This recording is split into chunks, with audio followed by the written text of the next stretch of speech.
류희림 방심위원장의 미국 방문 성과를 대대적으로 홍보한 보도자료. 한국에서 범죄 영상이 유튜브에 오래 노출됐다고 류 위원장이 지적하자 구글이 앞으론 최대한 빨리 삭제하기로 약속했다고 강조했습니다. 하지만 면담 당시 류 위원장이 언성을 높이고 책상을 내리쳤던 걸로 알려지면서 방심위 측 발표에 의문이 증폭됐습니다. 그간 입장을 밝히지 않았던 구글 측이 민주당 최민희 당선인 측과의 통화에서 처음으로 입을 열었습니다. 구글 코리아 관계자는 류 위원장이 한국을 떠나기 전 유튜브 관련 이슈는 방심위 측과 협의된 게 없었다고 밝혔습니다. 사전 협의에서 자살 등 유해 콘텐츠에 대한 이야기도 아예 없었다고 했습니다. 그런데도 방심위 측이 미국 출장에서 유튜브 관련 논의를 희망했고 예상 질문 몇 개를 제시했던 것으로 전해졌습니다. 하지만 류 위원장의 면담 상대였던 구글 부사장은 AI 콘텐츠를 맡을 뿐 유튜브 담당이 아니라고 당시 구글 측이 선을 그었습니다. 류 위원장의 미국 출장 성과 보도자료가 사실상 부풀려졌음을 뒷받침하는 내용입니다. 구글 부사장이 신속한 유튜브 삭제, 차단을 약속했다는 보도자료는 누가 봐도 앞뒤가 맞지 않는 내용입니다. 다짜고짜 사전 합의도 되지 않은 나홀로 주장만 쏟아내고 온 것으로 보입니다. 한편 방심위는 이른바 KBS 장악 문건을 보도한 MBC 스트레이트의 지난 3월 31일 방송에 대해 신속 심의를 결정했습니다. 긴급 재난이나 인권 침해 우려 등 예외적으로 적용돼야 할 신속 심의 절차가 또다시 표적 징계에 동원됐다는 비판이 제기됩니다.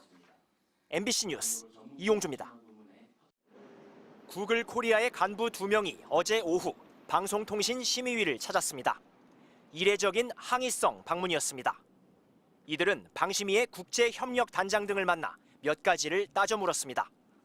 지난주 워싱턴 DC에서 구글 측 인사들을 만난 류희림 방심위원장이 사전 협의되지 않은 질문을 던진 이유와 면담 직후 낸 관련 보도자료의 내용 등을 확인한 것으로 전해졌습니다.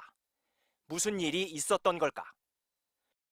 지난 15일 미국 방문 첫 일정으로 구글을 찾은 류 위원장은 최근 한국에서의 범죄 생중계 영상이 유튜브에서 장시간 노출됐다고 구글에 항의했습니다. 이 과정에서 책상을 치며 목소리를 높였고 마컴 에릭슨 부사장 등 구글 관계자들이 적잖이 당황했던 것으로 전해졌습니다. 류 위원장은 귀국 뒤 첫 출근인 그제 간부회의에서 당시 상황을 부인하지 않았던 걸로 알려졌습니다. 구글 미팅에서 인상 쓰고 언성을 높이며 공포 분위기를 조성했다고 류 위원장 스스로 자랑하듯 얘기했다는 겁니다. 방심위의 한 관계자는 공식 회의에서 책상을 내리칠 수 있겠냐면서도 쳐도 쾅 치는 건 아니었고 강조하는 과정에서 목소리가 커지거나 그랬을 것이라고 했습니다. 방심위 노조는 국제적 망신이 따로 없다며 무례한 회의를 처음 경험했을 구글 임직원들에게 심심한 위로를 전한다고 꼬집었습니다.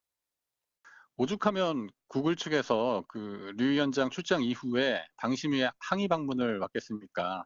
방심위가 앞으로 구글과 미팅을 잡기가 힘들 거라는 말까지 들리고 있고요.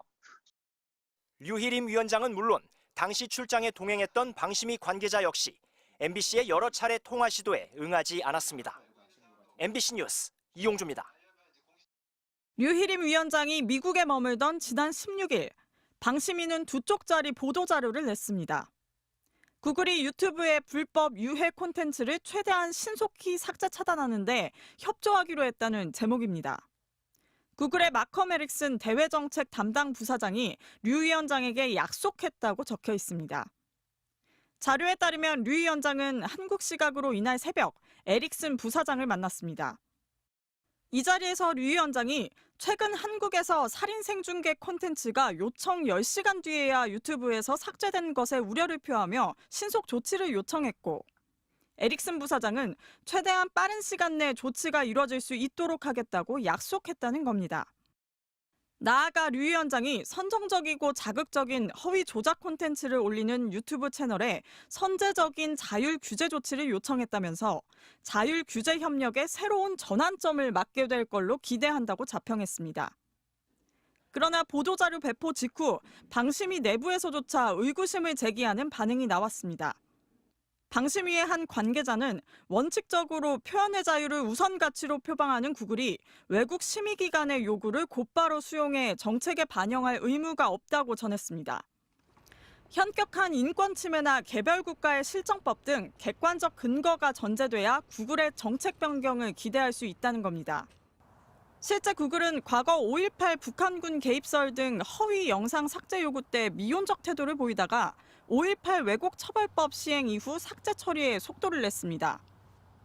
MBC는 류 위원장의 방문 성과라며 공개한 구글의 약속이 구체적으로 어떤 것인지 등을 추가로 질의했지만 방심위는 답하지 않았습니다. MBC 뉴스 이혜리입니다.